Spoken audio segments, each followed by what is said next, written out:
Oremos. Santo Deus e Pai, eu quero agradecer mais uma vez por estarmos aqui reunidos como igreja, por o Senhor nos dar essa oportunidade de estudarmos a nossa confissão de fé, que nos leva a mapear, a entender as Escrituras. E assim, Deus, certamente o Senhor traz crescimento para o seu povo. Peço então que façamos no temor ao Senhor, buscando a sua glória, sempre, Deus. E que aqui todos nós tenhamos esses princípios bíblicos aplicados no nosso dia a dia da igreja. Hoje iniciamos mais um estudo, Pai, a comunhão dos santos. Que isso, Deus, seja claro para todos nós. O que implica esta comunhão? Como ela acontece? Que o Senhor nos ensine, que o Senhor nos mostre. É o que eu te peço em nome de Jesus. Amém. Então, amados, conforme a oração, capítulo 27, estamos já caminho, reta final da confissão, hein? São 32 capítulos, então já estamos na reta final, tá? E agora os parágrafos são menos parágrafos dentro dos capítulos. Então vai fluir melhor, tá? Vai ir mais rápido aqui o estudo, tá bom? Então o irmão pode abrir aí no capítulo 27 da sua confissão e vamos tratar justamente sobre a comunhão dos santos, tá? Vamos entender o que se trata, né? O que comunhão é esta, como ela é realizada, e para uma igreja é muito importante entender esse tema. Então a confissão, os nossos pais batistas dedicaram tempo para exemplificar, né? Esclarecer à luz da Bíblia o que realmente significa a comunhão dos santos. Então, seguindo o estudo, a introdução. A comunhão dos santos tem sido uma importante doutrina da igreja cristã ao longo da sua história. Aparece no credo dos apóstolos que confessa: creio no Espírito Santo, na Santa Igreja Católica, na comunhão dos santos. Então é uma doutrina apostólica. Os apóstolos então edificaram a igreja pensando na comunhão dos santos, tá?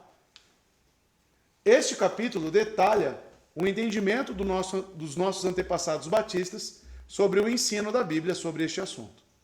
Mas o que significa o termo comunhão dos santos? O termo refere-se ao vínculo espiritual que os cristãos têm uns com os outros em virtude da sua união com Cristo. Então a nossa união, ela provém de uma mesma fonte. Se eu tenho comunhão com os irmãos, é porque temos algo em comum. E este algo em comum é a salvação em Cristo Jesus. A palavra comunhão vem de koinonia, no grego, que muitas vezes é traduzida no Novo Testamento como comunhão ou participação. A ideia de comunhão é a ideia de comunhão íntima entre os membros da igreja que genuinamente amam e cuidam uns dos outros. Essa koinonia apresentada na Bíblia, como os irmãos verão, não é um conhecer como você conhece a pessoa do seu trabalho, por exemplo. O que é denominado como colega de trabalho. É mais do que isso. A comunhão da igreja, a comunhão dos santos, é algo mais íntimo. É algo que você se preocupa, é algo que você cuida, é algo que você se dispõe a ajudar, a estar perto, tá? Então é um relacionamento muito próximo daquilo que você tem com a sua família. Preocupação que você tem com o seu próprio irmão de sangue. Então essa é a ideia de comunhão na Bíblia. Coisa que está perdida hoje em dia. Ninguém tem isso. A maioria das igrejas não se acha essa comunhão. As pessoas que vêm aqui procurando por igrejas, eu falo, você precisa de uma igreja bíblica, e isso não é apenas um púlpito sadio, mas também comunhão entre os irmãos. A igreja precisa ter comunhão, tá? Isso é o que caracteriza os principais pilares da igreja. Observe, então, como este capítulo flui naturalmente do anterior. No capítulo 26, a qual saímos, a confissão dá uma visão geral da natureza e estrutura das igrejas universais e locais de Jesus Cristo. Então foi definido no capítulo 26 para nós o que compõe a igreja, qual é a essência, a natureza dela, tá? Agora no 27, o foco muda da igreja universal para a comunhão pessoal e espiritual que o povo de Deus tem com os outros dentro do contexto das congregações locais, tá?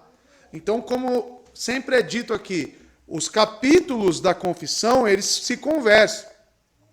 Nossos pais batistas fizeram uma sistematização lógica sobre as doutrinas. Então, tanto que o primeiro capítulo é qual? As Escrituras, tá? Pois é das Escrituras que fluem todas as outras doutrinas, né? Então, das Escrituras que nós fundamentamos. Logo, o segundo capítulo, o ser de Deus e a Santíssima Trindade. Então, os irmãos percebem que tem uma construção lógica e fundamental para nós.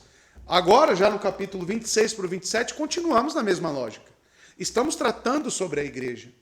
Então, agora vamos falar da comunhão desta igreja, tá? Então, entramos agora no primeiro parágrafo, que vai dizer o seguinte: todos os santos são unidos a Jesus Cristo, seu cabeça, pelo seu Espírito e pela fé. Muito embora isso não os torne uma só pessoa com ele. Temos comunhão com ele em suas graças, sofrimentos, morte, ressurreição e glória.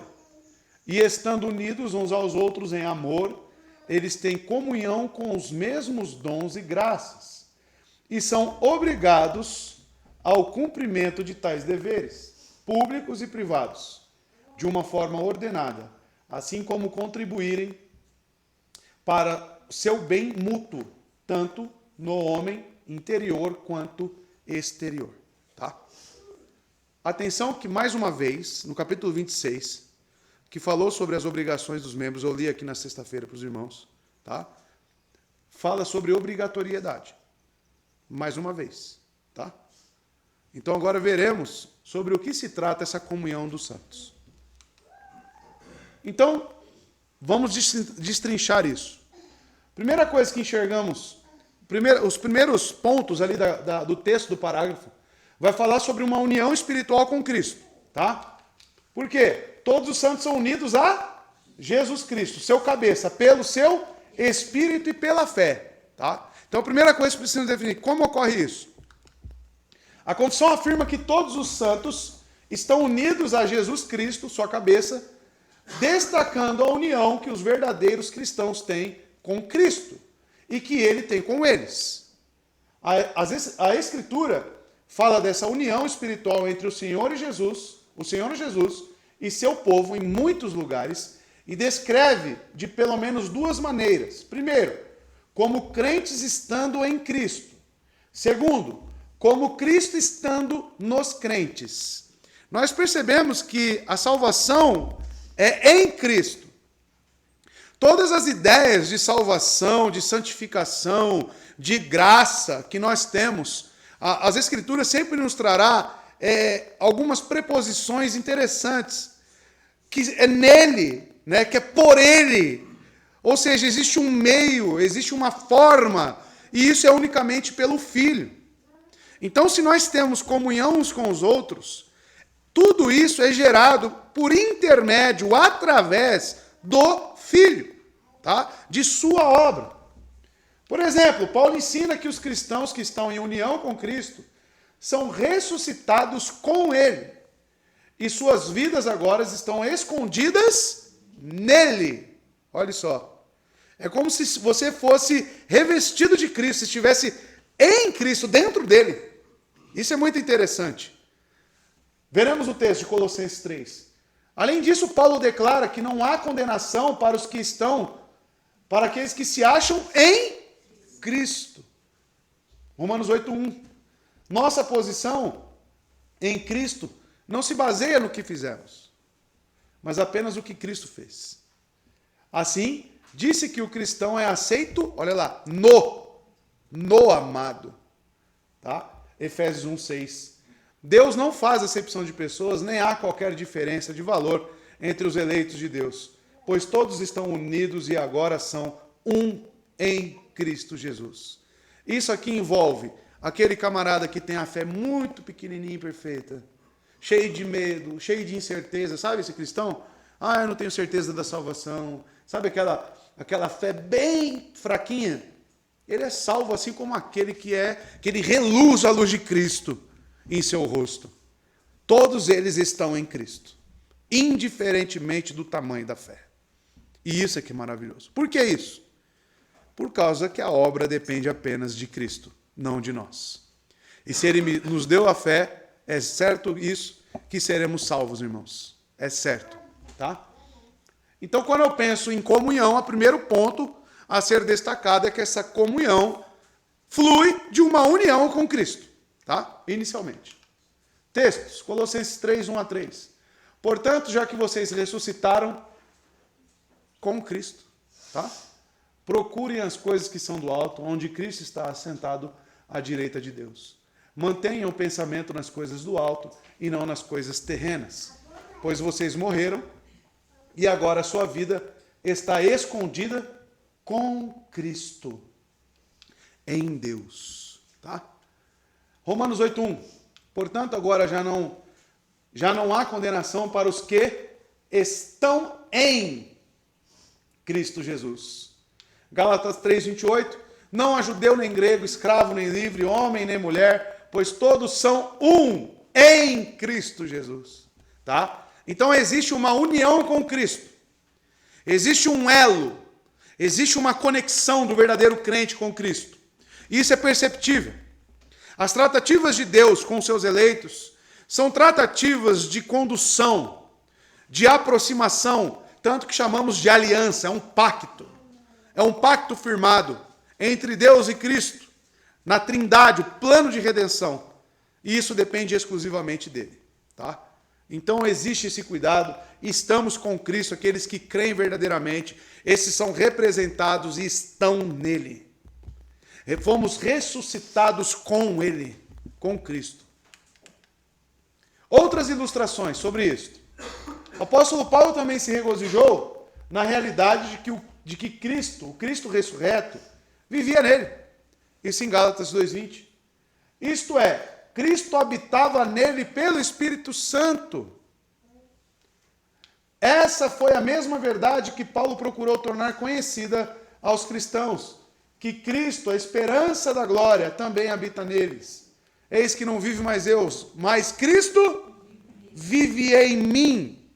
Ou seja, o cristão sabe que existe esse elo de conexão com Cristo, tá?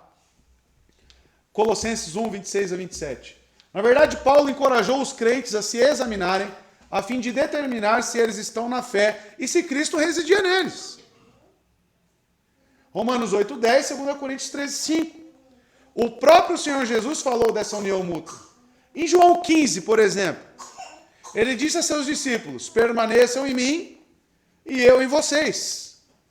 Como o ramo não pode dar fruto de si mesmo, se não permanecer na videira, nem vós o podeis dar, se não permanecerdes em mim. Então, o crescimento e aperfeiçoamento cristão é justamente devido a esta união. Muito estranho, né? Aquela ilustração. Um crente chega lá para o Paul Washer, pastor, né? Fala: não sei se eu sou salvo. E muitos questionam, né? Falam, porque a resposta de Paul Washer foi: faz o seguinte, vá para todos os bordéis da cidade, faça tudo o que você tem vontade, né? Aí passou uma semana, o cristão voltou lá, o rapazinho voltou. Aí chorando e falou: eu não consigo. Pois bem, aí está a prova de que você é um eleito de Deus. Ou seja, se você tem uma conexão com Cristo, certamente Ele não permitirá que você se afunde de tal maneira nos pecados. Você pode até ter uma fase ruim, mas é certo de que você será levantado daquilo. Justamente por causa do compromisso que Ele tem para conosco, tá? É certo que o cristão perseverará, tá? A perseverança se trata desta união com Cristo. É Ele que cuida de nós. É Ele que segura em nossas mãos. É Ele que é meu escudo, minha fortaleza, tá? Por isso que um cristão confia em Cristo. Deposita toda a sua confiança nele. Porque ele sabe que este, o Criador, este onipotente Deus, cuida dele. Cristo Jesus. E quem está em mim e eu nele, esse dá muito fruto. Porque sem mim, olha lá, e ainda em João 15, nada podeis fazer. As Escrituras fornecem outras ilustrações que descrevem a união que os cristãos têm com Cristo, incluindo a unidade manifestada no corpo humano. Tá? A união matrimonial entre o marido e a mulher é exemplificado justamente pela união entre Cristo e a sua igreja, os crentes. E a fusão de uma fundação com a superestrutura concluída sobre ela, lá em 1 Pedro, onde fala que nós somos as pedras vivas, né, que constroem este templo. É justamente isso. A Bíblia retrata a união de Cristo com o crente como algo unificado realmente, um corpo só, tá? Inseparável, indissolúvel, assim como é o casamento. Tá? Então, ainda dentro do ponto, a confissão vai dizer que essa união é efetuada pelo Espírito e pela fé. A confissão continua explicando como esta união entre Cristo e o cristão é estabelecida pelo seu Espírito e pela fé. Tá? O Espírito Santo é um agente, necessário na salvação dos eleitos. Não há redenção para os pecadores a parte de sua obra regeneradora. Então, quem efetua o papel agora redentivo, neste tempo em que estamos, é justamente o Espírito Santo de Deus. Cristo está onde hoje? Agora, à destra de Deus Pai, ascendeu aos céus. Quem está aqui atuando na igreja? Exatamente. O Espírito Santo está aplicando em nós, aqui nesse exato momento, os princípios da redenção, em todos os crentes. Quando nós participamos da ceia, é algo espiritual que está ocorrendo ali. Diferentemente de Zwinglio, né? Um reformador que fala que isso é apenas algo memorial, é apenas um símbolo, mas não é apenas um símbolo. Existe algo espiritual ocorrendo ali. Os crentes são reafirmados, eles recebem realmente um fortalecimento justamente por esboçarem a sua fé. Tá? É o sacramento de Deus. E quem faz isso em nós? O Espírito Santo. Tá? Não há redenção para os pecadores, então a parte da obra regeneradora. O Espírito Santo convence e atrai os pecadores a Cristo. Ele une os crentes a Cristo e seu corpo, a igreja. Portanto, meramente alegar união com Cristo é insuficiente. Se alguém não é habitado pelo Espírito Santo, ele ou ela não pertence a Cristo. A tais pessoas Cristo declarará no último dia: nunca vos conheci, apartai-vos de mim. Em Mateus capítulo 7, 23. Essas pessoas serão rejeitadas justamente... Por que Cristo não os conhece? Porque justamente não é habitado eles pelo Espírito Santo. Cristo não está neles. Não pode haver verdadeira união com Cristo sem que o Espírito Santo primeiro o estabeleça. Além disso, a obra do Espírito é essencial para santificá-los e preservá-los. É o Espírito Santo que nos santifica. É o Espírito Santo que ilumina a nossa mente para entendermos as Escrituras. Isto é obra do Santo Espírito. Repito, quem está atuando hoje na igreja e nos crentes é o Espírito Santo, a terceira pessoa da Trindade. O Espírito une os crentes a Cristo por meio da instrumentalidade da fé. Agora, esta fé não é feita por alguém, mas é um dom de Deus pela operação do Espírito Santo nos eleitos. Tá? A fé não é algo solta e subjetiva. Ela é o poder do Espírito Santo em nós. Ter fé é ser habitado pelo Santo Espírito, irmãos. É a obra regeneradora. Não é gerado por homem algum, e sim pela terceira pessoa da Trindade. Embora os pecadores possam compreender algo do Evangelho intelectualmente, ninguém jamais terá fé salvadora sem que Deus primeiro conceda graciosamente o Espírito, que tanto procede do Pai quanto procede do Filho, tá?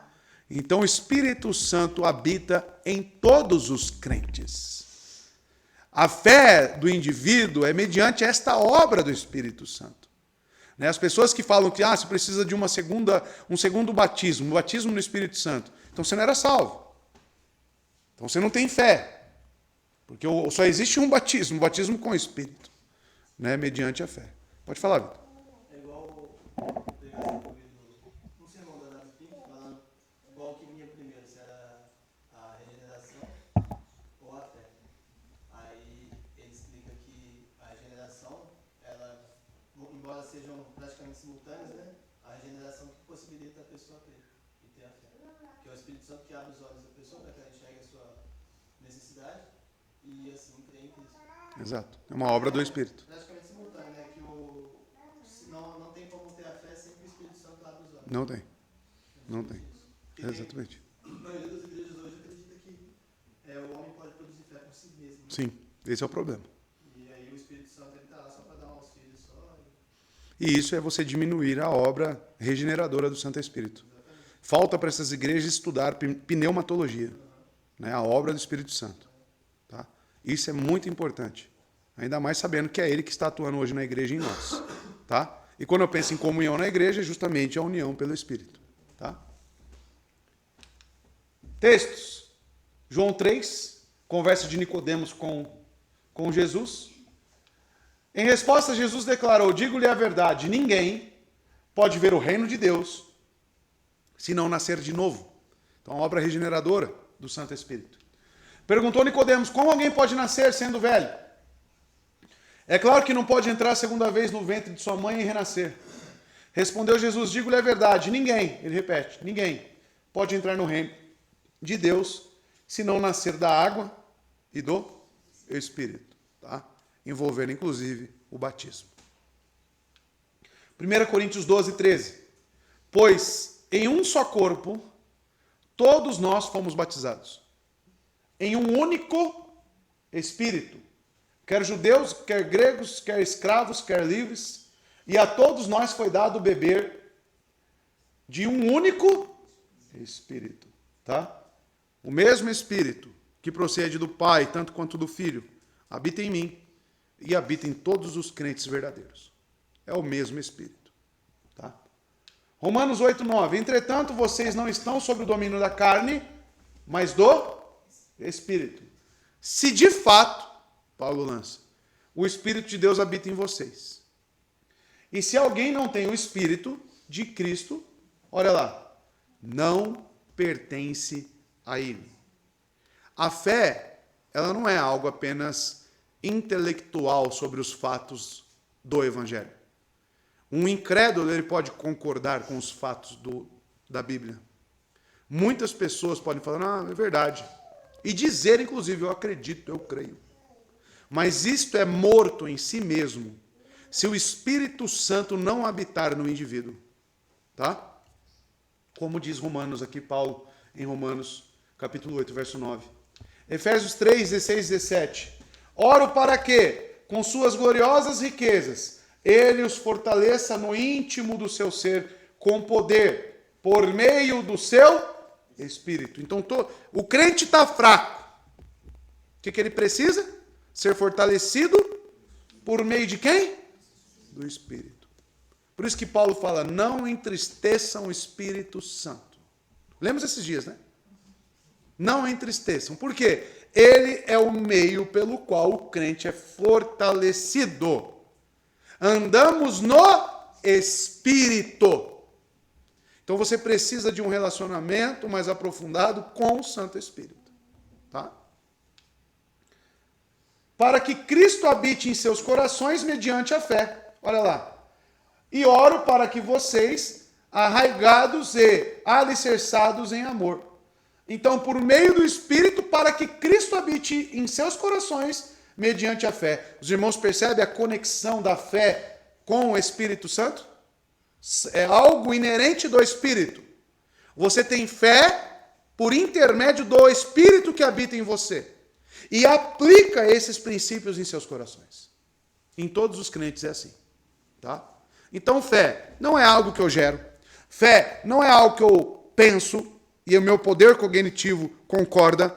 Fé é algo que vem de Deus. É um relacionamento pactual, tá?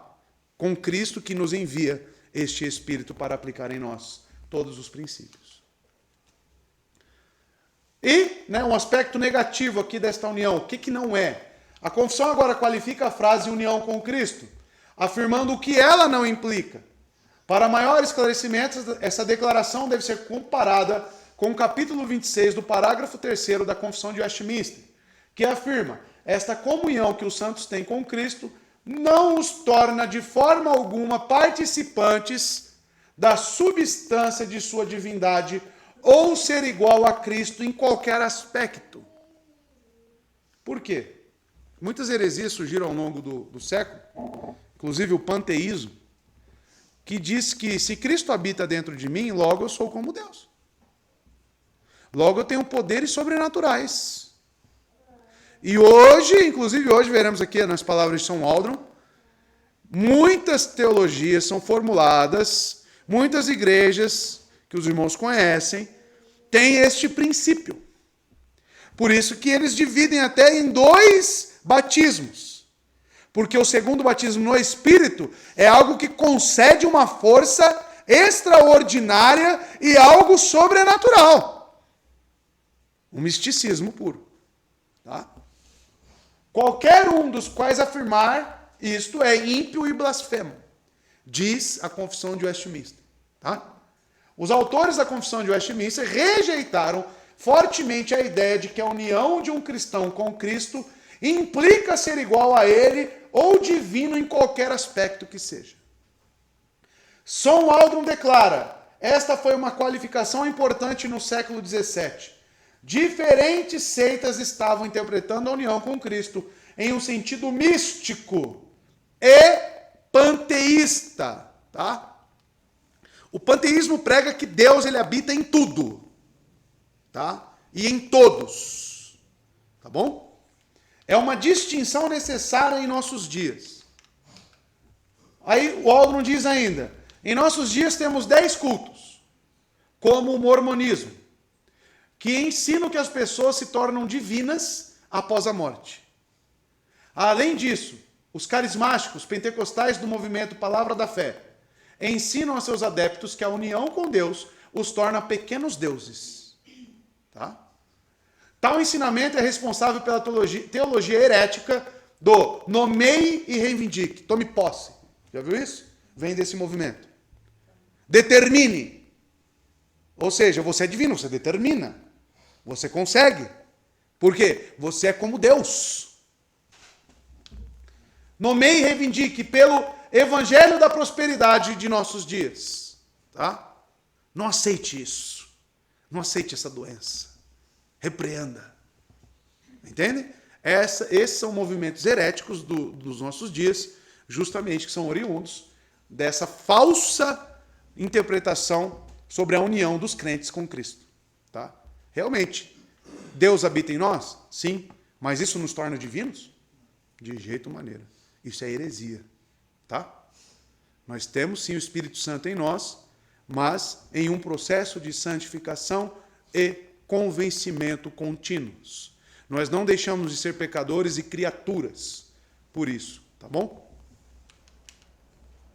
R.C. Sproul vai dizer o seguinte, tudo o que temos é humanidade. Podemos ter renascido nesta humanidade, mas é a humanidade em processo de santificação, olha lá. Podemos ser habitados pelo Espírito Santo, mas nunca participamos de sua substância de divindade. Embora tenhamos sido criados à imagem de Deus, ser imagem de Deus não significa participar de sua essência. Então ia deixar de ser trindade, né? Tinha que ser chamado aí múltiplas formas de divindades, né? Ser a imagem de Deus, então, não significa participar de sua essência, de sua divindade. Significa que existem aspectos que Deus concede que são, semelhantes ao seu próprio ser. Aí entram os atributos de Deus que são comunicáveis a nós. Deus é misericordioso? E os crentes? Bem-aventurança, tem a misericórdia? Paciência, Deus é paciente? Sim, ele concede isso aos crentes? Então, os atributos comunicáveis. Agora, onipotência, ele transfere para os crentes? Onisciência? Também não. Por quê? Senão seríamos deuses. Tá? Então, ele comunica a nós alguns dos seus atributos para aperfeiçoamento e para a sua própria glória. Tá? Mas não somos divinos, de maneira nenhuma. Somos criaturas dependentes desta graça. Tá bom? Então, somos participantes com Cristo. O texto da confissão diz que tenhamos comunhão nas graças, sofrimentos, morte, ressurreição e glória de Cristo. Tá? Os cristãos que estão unidos com Cristo recebem todos os benefícios do sofrimento de Cristo que ele suportou em favor do seu povo. Por causa dos sofrimentos de Cristo, não sofremos condenação dos pecados.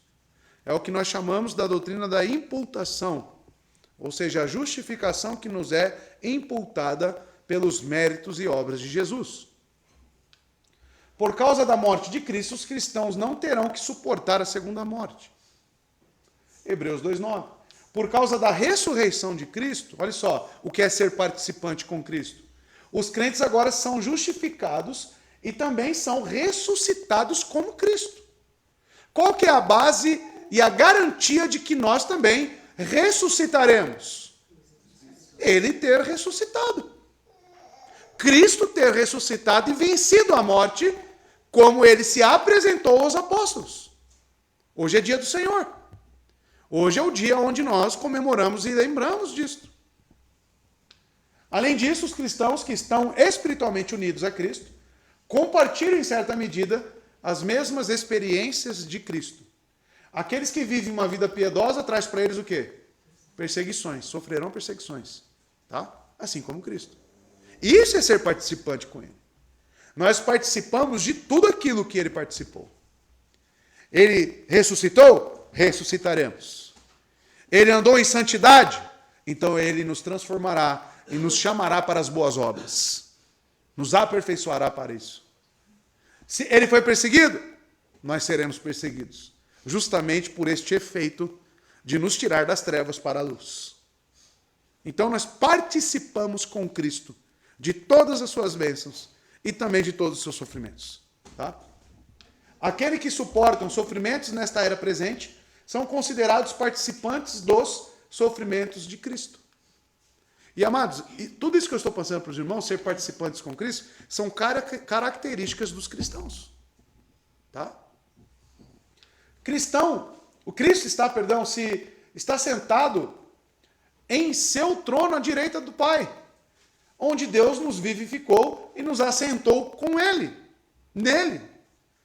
Em Efésios, capítulo 2:6, diz que nos assentaremos com Ele em seu trono. No último dia, Deus vindicará seus santos e os apresentará sem mácula, nem ruga. Efésios 5:27. Naquele dia, nós também seremos glorificados com Cristo. Ele recebeu um corpo glorificado? Nós seremos também. Tá? Cristo é a garantia para nós de tudo o que aconteceu com ele. Se cremos nele, acontecerá também com todos os crentes. Tá? Estar nele significa isso, irmãos. Romanos 8, 1 e 2.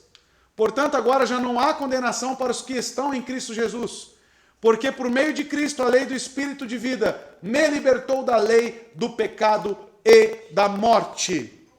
Quem está nele está livre da condenação. 1 Coríntios 15. Mas de fato Cristo ressuscitou dentre os mortos, sendo as primícias dentre aqueles que dormiram.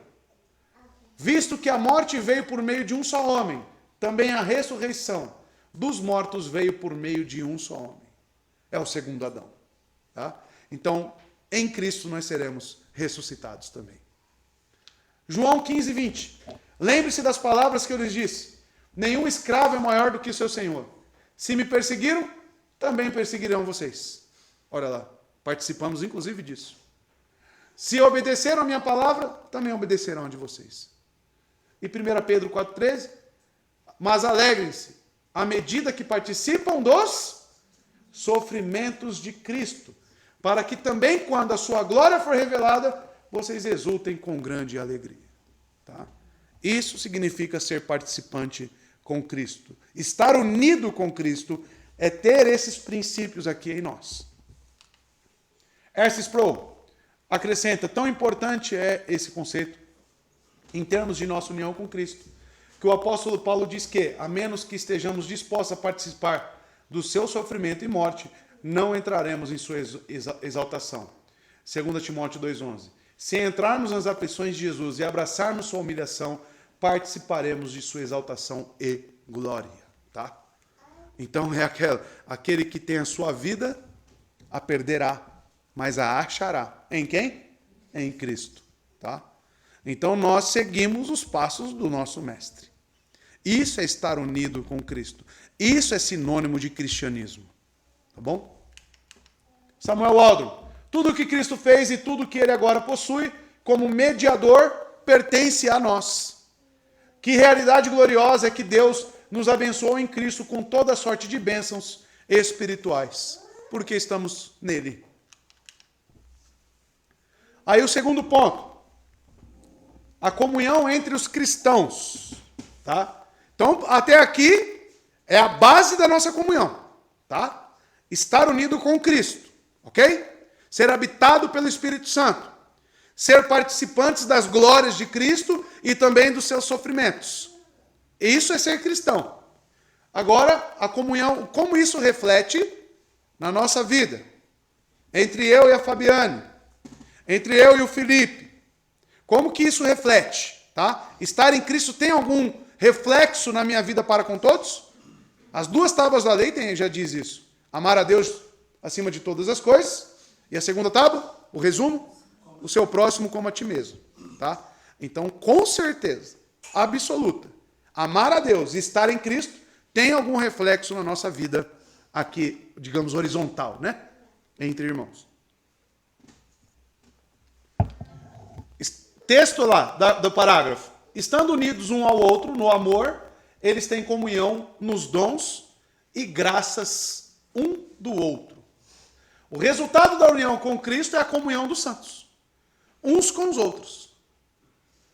Os cristãos que estão em união com o Senhor Jesus Cristo, agora fazem parte do mesmo corpo e compartilham um propósito comum, porque têm uma união comum com Cristo. Um só Espírito, um só batismo. Tá? Rod, né, que é um pastor presbiteriano, amplia sobre isso. Ele diz, eles têm um chefe comum e deveres comuns. O que a Bíblia fala para mim sobre cristianismo, vida de cristão, é os mesmos ensinos que está para você? Sim. Se há alguma mudança, é no entendimento e na interpretação da pessoa. Correto? Mas o ensino é um só. O ensino é o mesmo para mim, para Ana Paula, para Alanis, para o Israel. O que Cristo exige do cristão na sua palavra, no manual de fé e prática, é o mesmo para todos os cristãos. Então nós temos um chefe, um cabeça em comum.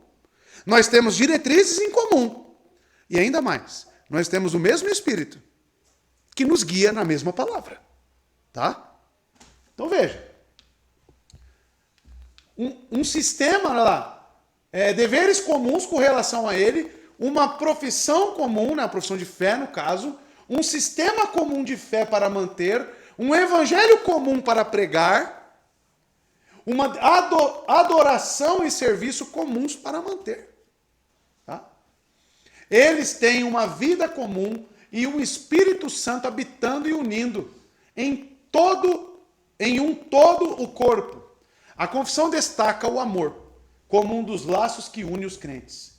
O amor cristão é a marca de um verdadeiro discípulo de Cristo.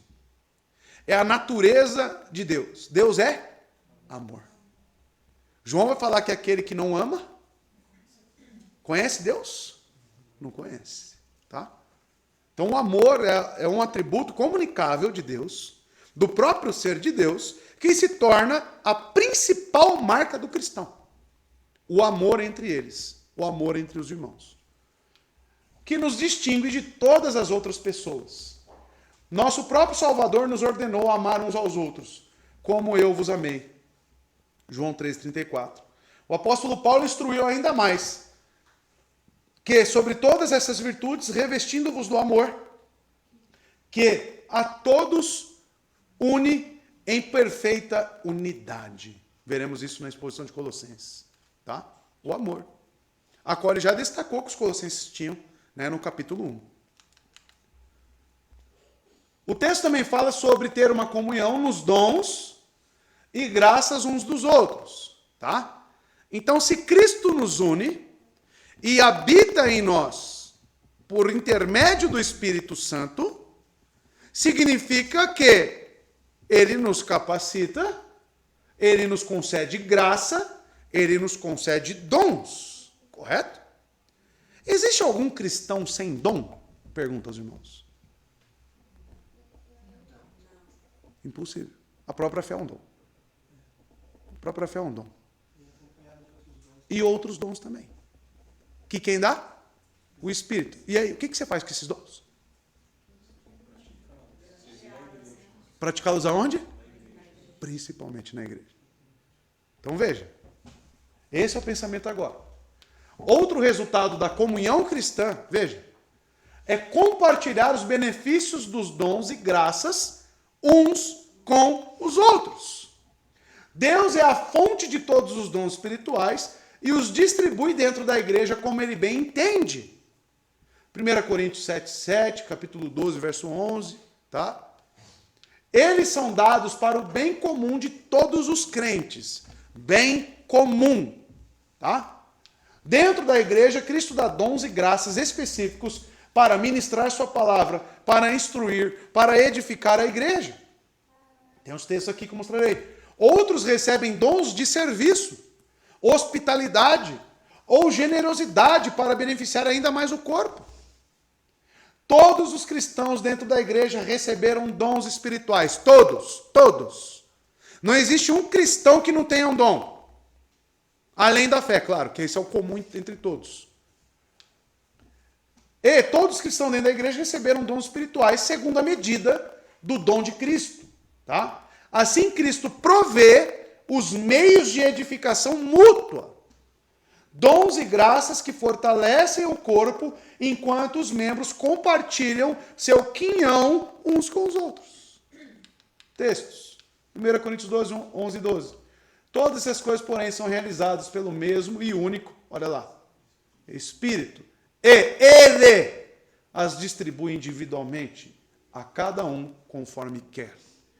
Ora, assim como o corpo é uma unidade, embora tenha muitos membros, e todos os membros, mesmo sendo muitos, formam um só corpo. Assim também com respeito a Cristo. Efésios 4. Ele designou alguns para apóstolos, tá? Só que teve prazo de validade, correto? Qual era o prazo? Até a edificação, né, e os alicerces da igreja de Cristo. Outros para profetas, também, cânon das Escrituras.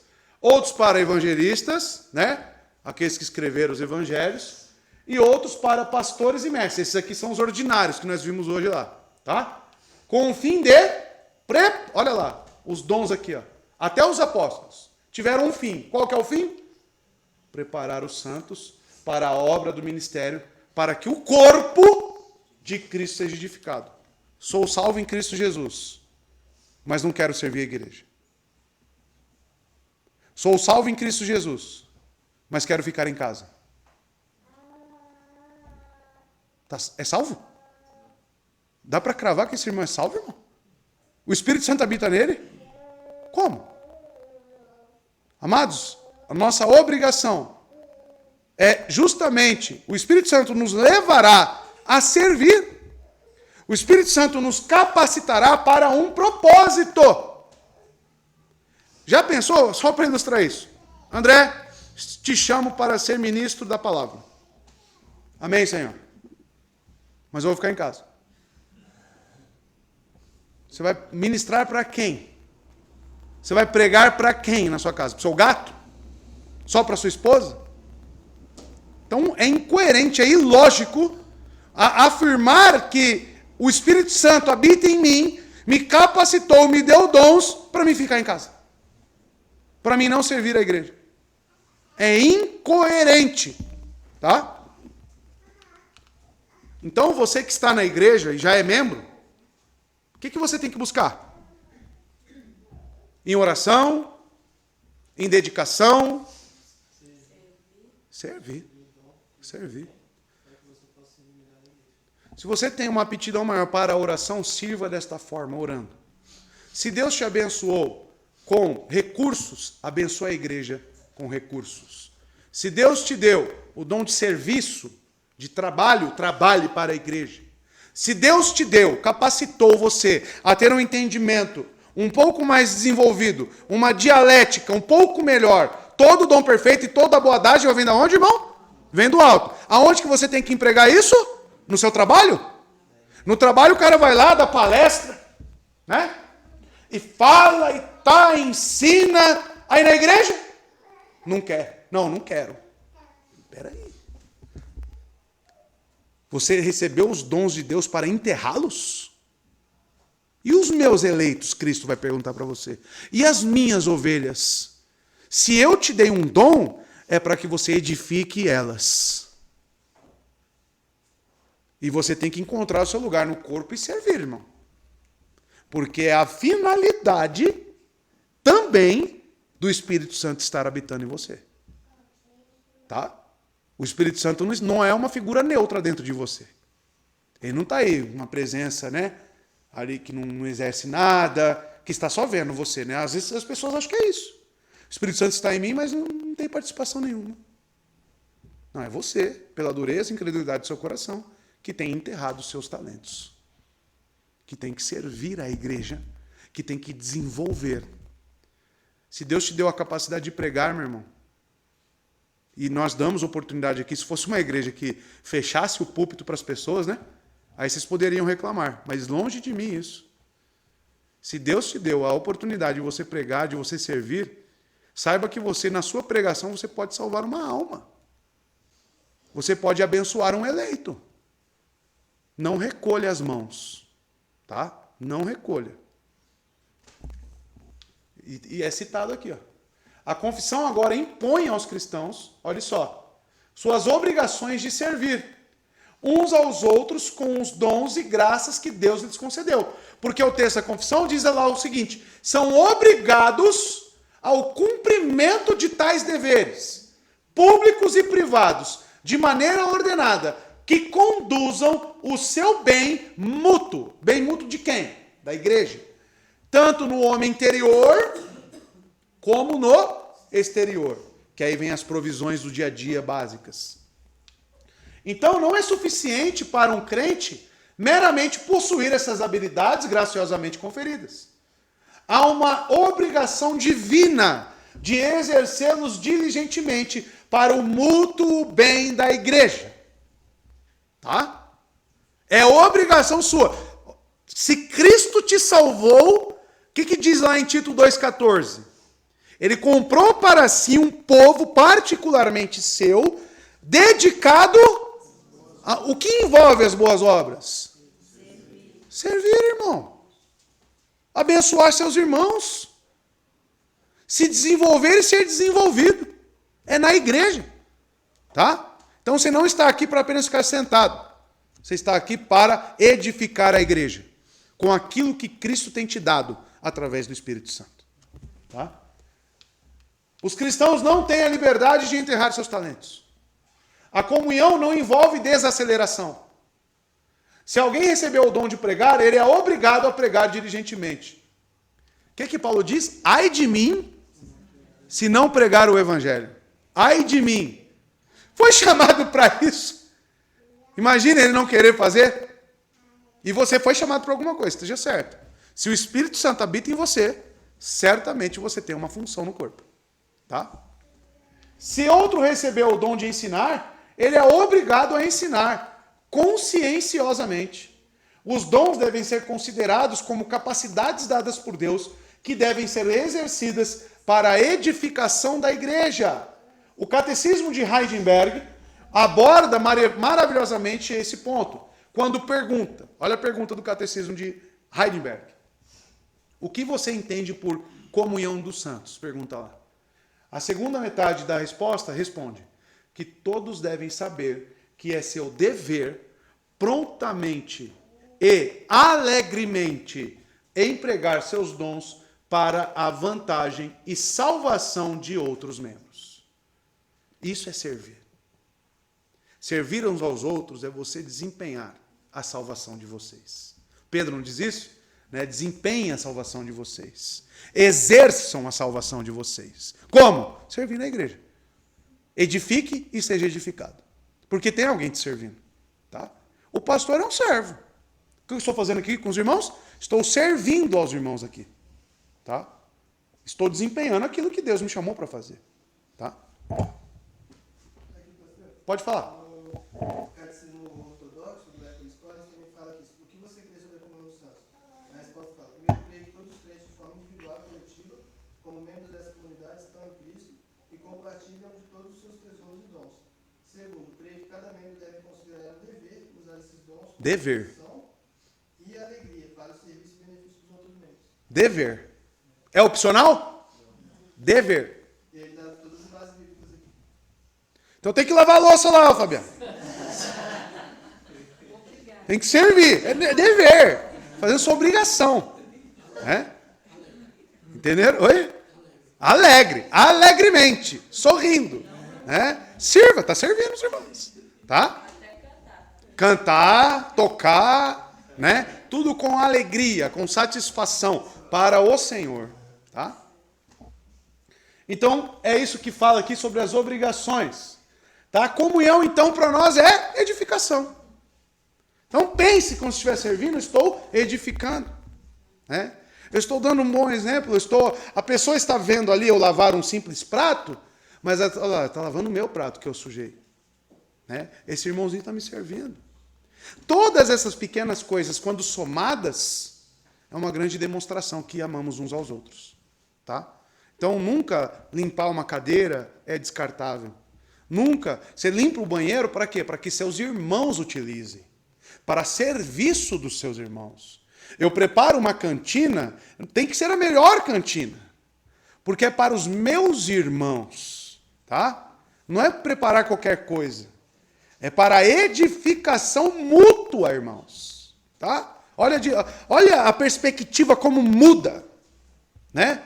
Gente que vem para a igreja arrastado. Para a igreja. Né? Peraí, o Espírito Santo habita em você? Aqui é local de alegria.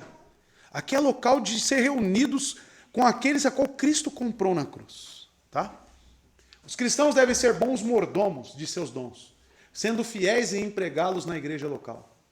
Os dons e graças que Deus concedeu ao seu povo podem ser exercidos de várias maneiras dentro da igreja local.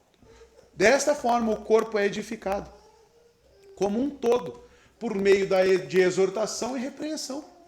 Particularmente, eles podem ser exercidos por meio de admoestação, encorajamento, oração individual.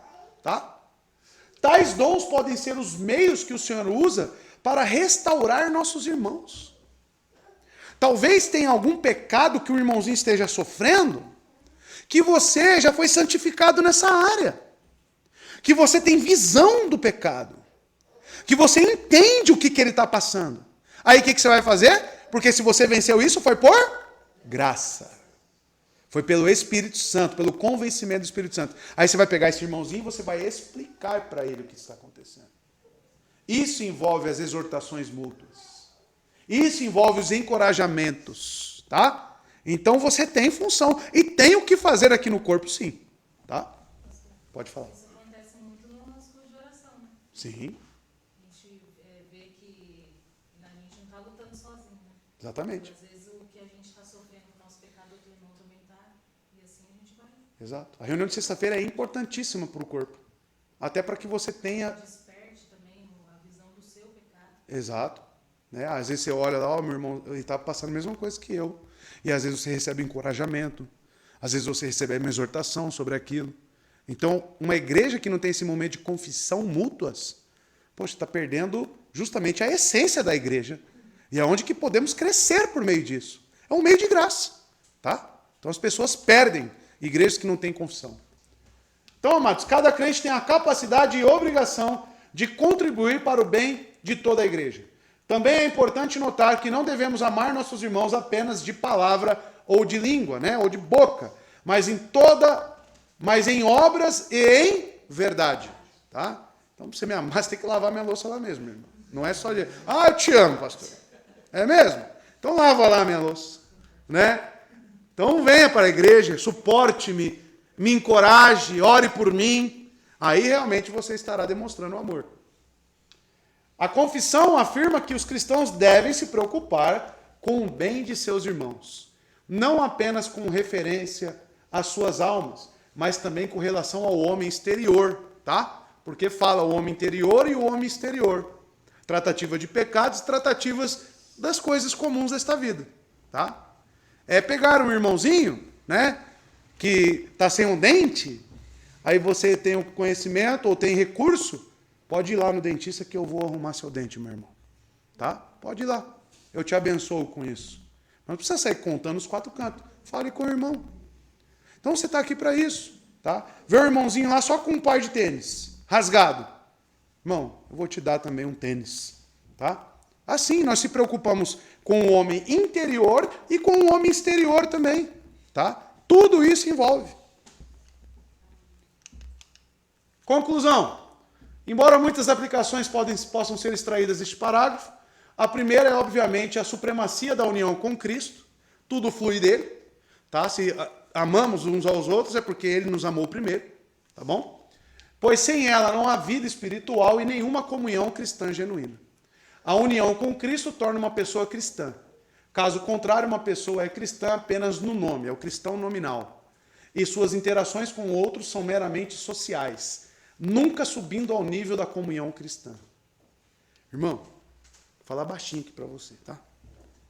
Você quer saber se o camarada é crente? Veja como é que é a vida dele na igreja. Como é que é essa troca de servir um ao outro.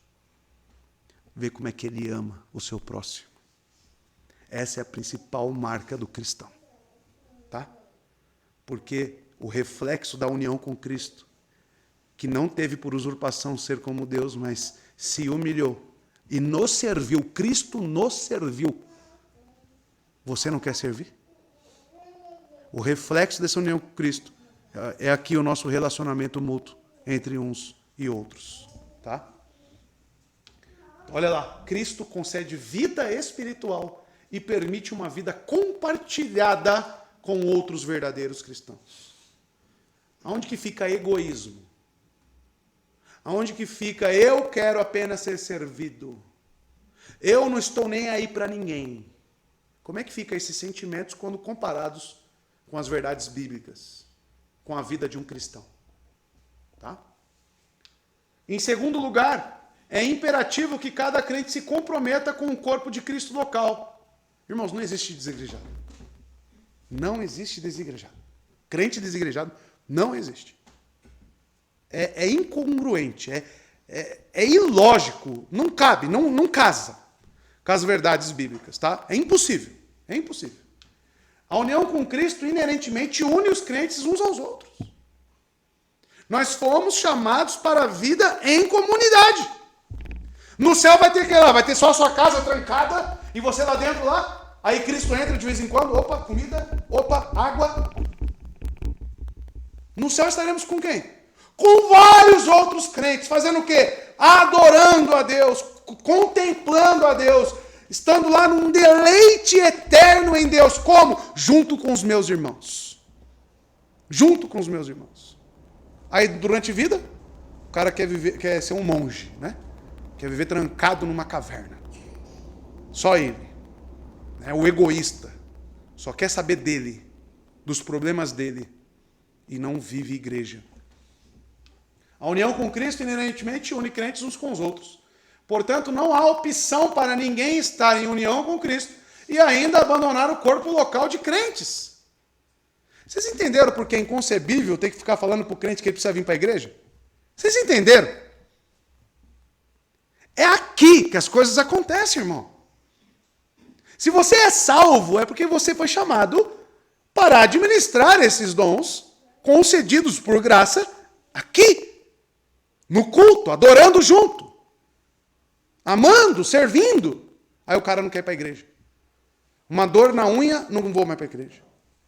Ou seja, as pessoas que vivem a igreja com uma dificuldade, sabe? Que qualquer coisinha já é fator para tirar ela da igreja. Amado, alguma coisa tem errado. Está errado na conversão da pessoa. Alguma coisa está errada na fé da pessoa. Sendo que Cristo, esse é o caminho natural, bíblico, da salvação do indivíduo. Envolve isso. Portanto, não há opção para ninguém estar em união com Cristo e ainda abandonar o corpo local de crentes. Se alguém está verdadeiramente em união com Cristo, então ele deve estar comprometido com a igreja local. Estou numa cidade, vou procurar uma igreja onde tenha crentes. Será possível que não tenha uma igreja que tenha 10 crentes? É lá que eu vou me unir com esses irmãos aí. Eu vou ficar com eles, eu quero estar perto deles. Por quê? Porque eu sou edificado com a vida deles. E eu também tenho a oportunidade, o privilégio de servi-los e edificá-los também com aquilo que Deus me deu. Seja orando, seja lavando a louça, seja fazendo o que for. Mas é com esses irmãos que eu estou, porque é um compromisso que eu tenho com Cristo, primeiramente. Tá? E aí depois vai ter o segundo parágrafo. Amém?